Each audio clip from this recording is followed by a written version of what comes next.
Praise the lord. కరుణా సంపన్నుడైన యేసుక్రీస్తు ప్రభుల వారి ప్రశస్త పరిశుద్ధ నామములో మీకు కృపయు కనికరములు సమాధానములు విస్తరించును గాక. ఈ దినపు యేసయ్య జీవపు మాట. రోమీయులకు రాసిన పత్రిక 9వ అధ్యాయం 16వ వాక్య భాగం. కరుణించు దేవుని వలననే అగును. యేసయ్య కలువరి శిలువ రక్తము చేత కొనబడి కడగబడి ఆయన స్వకీయ సంపాద్యముగా మార్చబడి సమస్త జనముల కంటే ఎక్కువగా ఎంచబడి ఆయన కొరకు ఏర్పరచబడిన వంశముగాను యాజక సమూహముగాను పిలువబడుచు ఉన్న నా దేవుని సంబంధులారా, మన యేసయ్య కరుణా సంపన్నుడైన దేవుడు. ఆయన ఎద్దుకు వచ్చు వారందరి ఎడల, ఆయన వైపు చేతులు చాపిన వారందరి ఎడల, ఆయన పాద పద్మములపై ఒరిగిన వారి ఎడల, ఆయనను వేడుకొని వారందరి ఎడల ఆయనే దిక్కుగా ఎంచి ఆయన మీదనే ఆనుకొని ఆధారపడిన వారందరి ఎడల ఆయన కరుణగల దేవుడై ఉన్నాడు.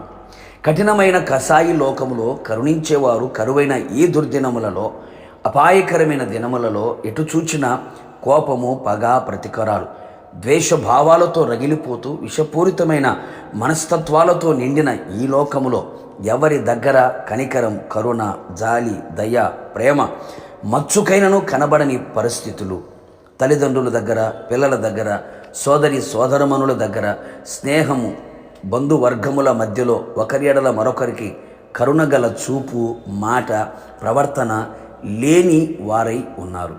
నా యేసు మాత్రమే నీ ఎడల కరుణ చూపు దేవుడై ఉన్నాడు. ఆయనకే సమస్తము చేయగల శక్తిగల దేవుడు. ఆయన వలననే సమస్తము అగును, జరుగును. పొందుగోరు వాని వలనైనను ప్రయాసపడు వారి వలనైనను కాదు గాని కరుణించు దేవుని వలననే అగును అనే సత్యము గ్రహించి ముందుకి సాగిపోదము.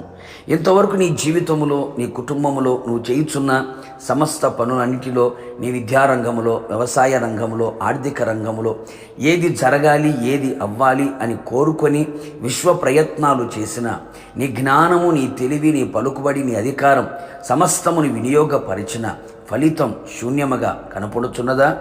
విసికి వేసారిపోయి వదిలేశావా? నిరాశ చెందావా? నా ప్రియ దేవుని బిడ్డ, నిన్ను కరుణించే దేవుడు ఒకడున్నాడు.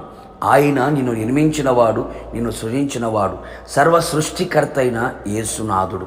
సమస్తము చెయ్యుటకు సర్వశక్తి గల దేవుడై ఉన్నాడు. ఆయనకు అసాధ్యమైనది ఏదీ లేదు. లేనిది ఉన్నట్టుగా పిలవగలవాడు, ఉన్నది లేనట్టుగా పిలవగలవాడు. సమర్థుడు, సమస్తము చేయగల సామర్థ్యము గల దేవుడు. ఆయన వద్దకు వచ్చేవారిని ఆయన త్రోసివేసే దేవుడు కానే కాదు. ఆయన పాదముల చెంత ఒట్టి చేతులతో, ఖాళీ హృదయముతో లొంగిపో. ఆయన కరుణ కొరకు అర్జించు, ప్రార్థించు. నిశ్చయముగా నా యేసునాథుడు నీ యందు, నీ కుటుంబం యందు, నువ్వు కడిగిన సమస్తము యందు ఆయన తన కరుణను చూపించును, సమస్తమును జరిగించును, అన్నిటినీ చెయ్యును, నీకు జయమిచ్చును, అన్ని విషయాల్లో ఆశీర్వాదమును కలుగు చేసి ఉన్నత శిఖరాగ్రములు ఎక్కునట్లుగా, అధిరోహించున్నట్లుగా నా దేవుడు చెయ్యునగాక. సింహాసనమును నీకు అనుగ్రహించునుగాక. ఉన్నత స్థితిగతులను నా దేవుడు అనుగ్రహించును గాక. ప్రార్థన. ప్రేమ కనికరము కలిగిన నా ప్రియ పరలోకపు తండ్రి, నీ పరిశుద్ధమైన పాదములకి స్తుతి స్తోత్రములు చెల్లించుచున్నాం. మరలా మీ పాద సన్నిధిలో నిలిచి ఉండడానికి, నీ మాటతో ధైర్యాన్ని, ఓదార్పుని, బలమును, జయమును పొందుకోవడానికి మీరు సహాయం చేశారు. అవును ప్రభా, మా భక్తి, మా శక్తి, మా యుక్తి, మా జ్ఞానం, మా తెలివి ఏది మేము దేని ద్వారా కూడా మేము సాధించలేం. మీరు మా ఎడల కరుణ చూపగలిగితే సమస్తము అది జరుగుతుందని లేఖనాలు సెలవిస్తున్నాయి.